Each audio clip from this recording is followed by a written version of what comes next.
I remember the Titan submarine that was going to see the Titanic last week, or like couple months ago. That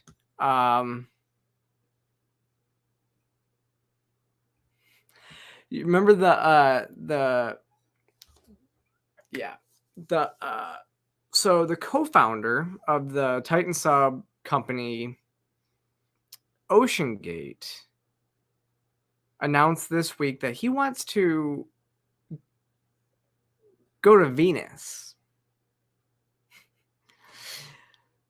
which is interesting. So he wants to create a floating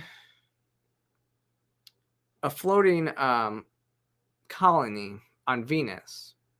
So like Elon Musk wants to go to Mars, he wants to go to Venus. I guess because Venus is like a closer planet than Mars. But yeah, there's acid rain. It's a ton time. It's so much hotter than the U.S. Or yeah, it's so much hotter than than Earth. But he wants to send 1,000 people to go live on this by 2050. Which, now I will say, he had left. Where was it? He left. He helped Stockton Rush in 2009 start the OceanGate expeditions. But he left the company in 2013, right? And that was the submarine the submersible that had imploded on its way to visit the Titanic. What's really interesting is Venus has not only is it hot with acid rain, but the pressure, like the atmospheric pressure, would be even more than what it was on that submersible. So yeah, that AC bill would just be way too. I mean, but it would operate pretty well, I think, because the carbon dioxide levels on Venus would just be extremely high. Like in the picture on the top, you can see like there's volcanoes, there's like everything. Like this is like a big volcano right here.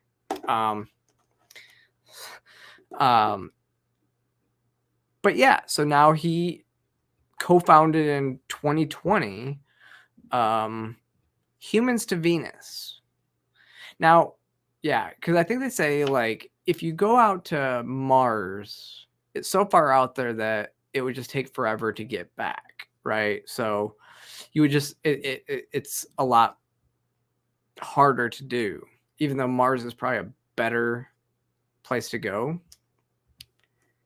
Yeah, I kind of want to know that too. Like, what kind of drugs is he on, and where can I get some? Because the most interesting thing about this whole story, I'm gonna say, is like he basically was like, in this interview, he was like, yeah, he doesn't think like the Titan tragedy should stop humanity from pushing the limits of innovation, which I do agree. Obviously, we have people like Elon Musk and stuff like that are pushing the boundaries of innovation when it comes to space travel and all this other stuff.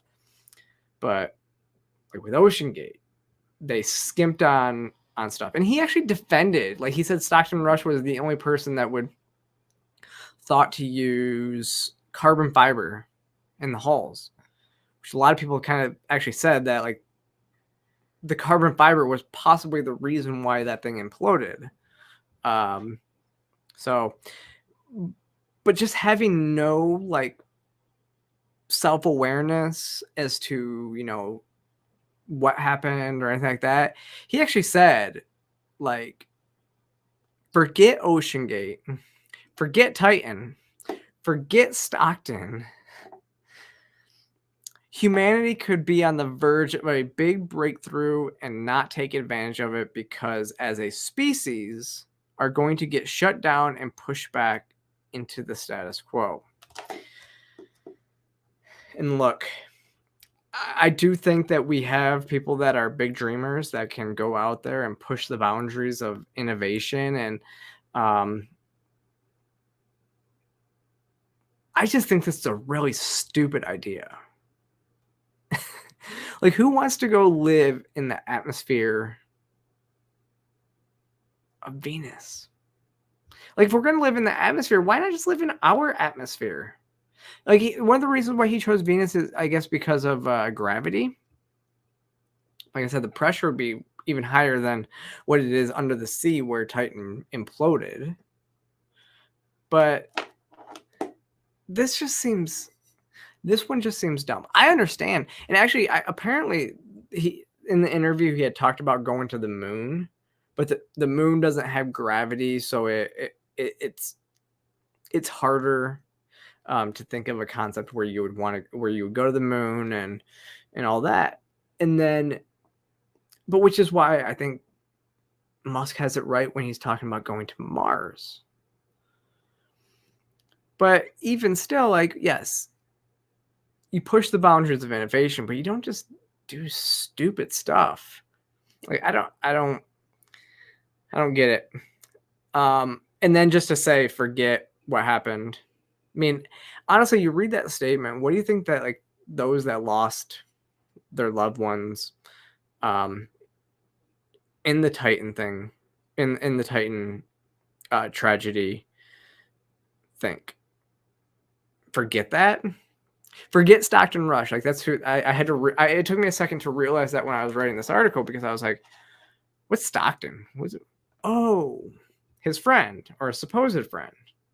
He's just saying, "Forget him. We're going to continue with innovation." Yeah, I just don't see Venus being a logical option. But who knows? I mean, maybe the aliens that the government has been kind of telling us now lately that are here, maybe they'll tell us where the best place to go is. Because apparently they've made it. You know, I will tell you, when it comes to the alien stuff that we've been hearing a lot about, I don't trust it, mostly because it comes from the government. It kind of makes me wonder, what they're actually hiding. But that's just me. What are they hiding? Because why would they now all of a sudden acknowledge that there's aliens here when there's been years and years and years and years and years? Oh, wait, it's because that the aliens supposedly are telling our elites that we need to pass their whole agenda. We need to depopulate and all that stuff. That's what they're saying. That's what the interviews on this stuff are saying. So I just think it's a distraction. Do I think that there is possibly life out there?